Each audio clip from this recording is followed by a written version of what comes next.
Student सफल होने के बाद सर को कुछ ऐसा संदेश लिखता है। सर पहचानो मुझे, शायद नहीं पहचाना होगा।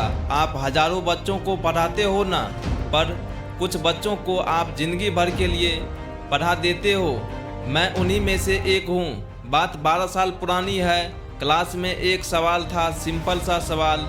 मैं गलत जवाब दिया, बस इतनी सी बात थी।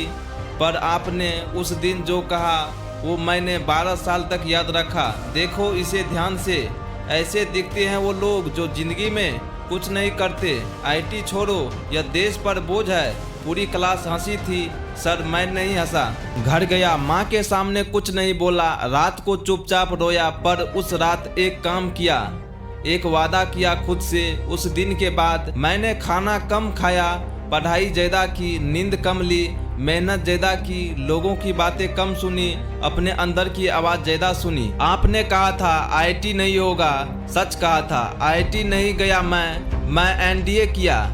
आज मेरे कंधे पर स्टार है, आज मेरे सीने पर तिरंगा है, आज मेरे साथ मेरे पूरी बटालियन है। और आज कैप्टन गौरव प्रताप एक ऐसे मिशन पर जा रहा है जहां से लौटने की कोई गारंटी नहीं, पर डर नहीं, जरा भी नहीं। क्योंकि जिस दिन आपने कहा था यह कुछ नहीं कर सकता, उसी दिन मेरे अंदर जो आग जली वह आज भी जल रही है। माँ को पता है, उन्होंने रोते हुए कहा था बेटा मत जा।